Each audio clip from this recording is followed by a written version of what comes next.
All right, let's get to the deadwood work on this top of this larch here. First thing I'm going to do is get rid of a bunch of this bark. And I'm not doing this in any sort of, super clean method. I'm basically just taking a tool that removes material. This is just a concave cutter. And I'm pulling off some portions of bark and wood at the same time. I'm going to have to strip this down to just the harder wood anyways, not the soft outer layers. I was hoping to maintain some of these little smaller twigs, so for those I might be a little bit more gentle with some pliers. And then I'll just shave those back later on.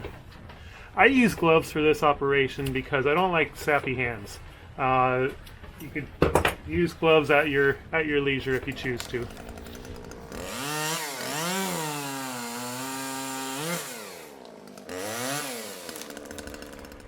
Alright, at the top of this deadwood section, it's pretty much untrimmed right now. It hasn't been worked at all. I want to talk also about the base of it. The base I left very ragged. I left some pieces of bark on some parts, and also I didn't really cut a line into it. I didn't cut a beginning line to it. Basically what I wanted to have is make it look like it was actually somewhat recently done. Well, I do want to go just a little bit further down than where I'm at though.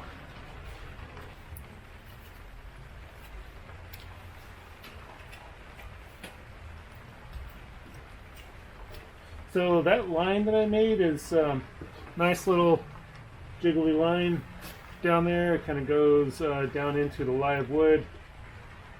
I think that's pretty believable. Okay, now I'm just going to go through, lift a couple of sections of wood off of it. This is a very sharp knife that I'm using, and I have gloved hands, so I am somewhat protected from a few of the slips, but I'm also keeping a very close eye on... Here's what I found. Siri's talking to me. I'm keeping a very close eye on where my knife is pointed at. So I'm just making this rather jagged.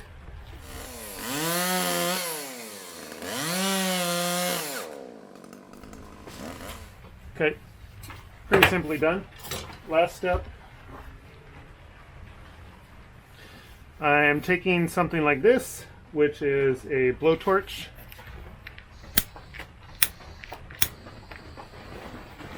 Does that sort of thing and go through, and I'm not going to bother watching out for any live foliage right now because I'm doing this during the winter when there is no foliage. I'm just going through and doing a nice little char on some of these. This is doing a few things. This is taking any of the loose sections and it's burning those so that I can easily scrape off the end pieces of it. It's also taking some of the water out of this just by heating it up and having the steam or the smoke make the water and sap come out of this a little bit more. This hardening of the wood will make it last a little bit better. You do have to be a little bit careful with how far you take this because too much char will actually make the wood look actually pretty dark. This will require some lime sulfur in order to make it a little bit more like a gray color, because this will be kind of a black color. I am attempting to stay a little bit further away from the live portions of it. I mean where the junction of this actually is down in here. I'm trying to stay away from that. There are some very sappy sections like this callus here. In fact, you can see it catches on fire as I'm blazing against that one.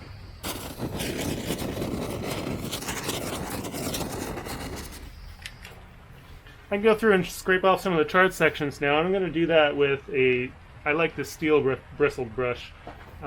It's a little bit harder than a brass one. Definitely harder than a plastic one. This one's pretty inexpensive. This one was found in the welding section in a hardware type store. At this point, I'm actually scraping in both directions, and if you're able to see that in the shot, there's actually some of the strings of wood are coming up as I do this. Grains of wood are starting to kind of shred.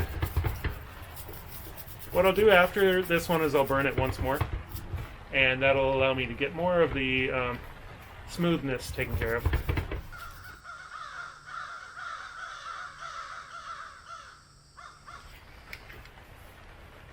And one last brush in the direction of the wood.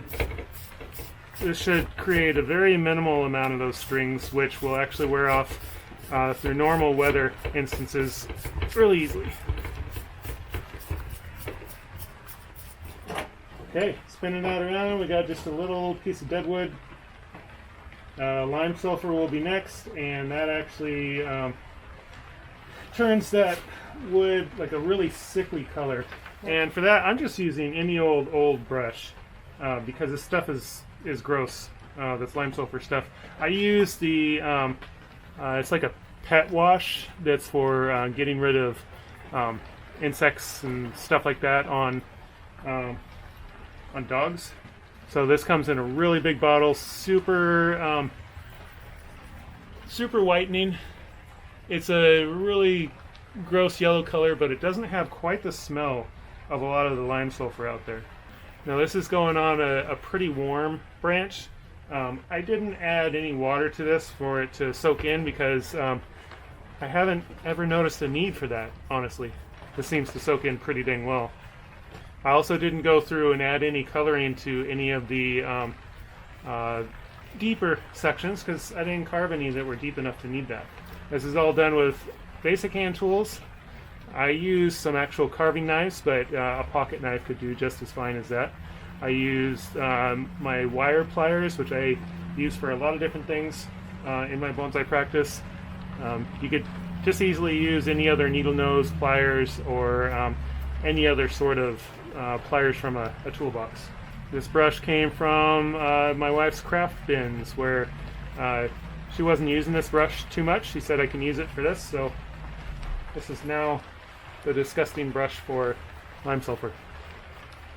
And it is not in great shape, but all I have to do is get it to apply the lime sulfur onto this, so I'm okay with that.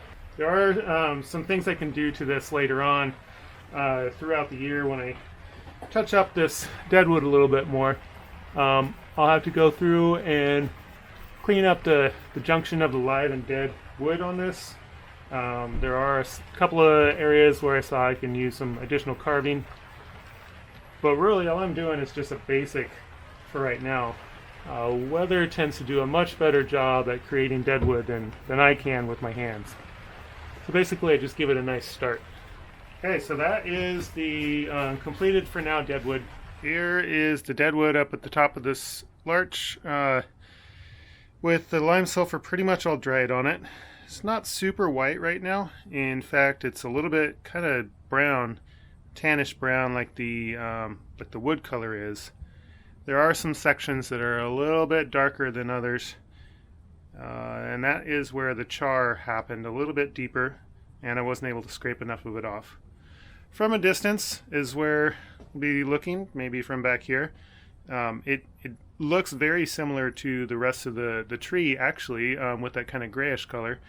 And then as the elements, weather, sun, rain, start to do their thing on it, it'll actually be probably a little bit darker than it is. It'll dry out a little bit during the summer, probably crack a little bit more, and then it'll turn out pretty nice, I think. Overall, for the tree, I think it's a good effect for it. So from this side over here, I'm sorry you can't really see the top very well. It's a somewhat tall tree. It's almost 2 feet tall, so kind of hard to see the whole thing. But anyways, it's a lot of gray. It does look like it's been out in the weather for a long time.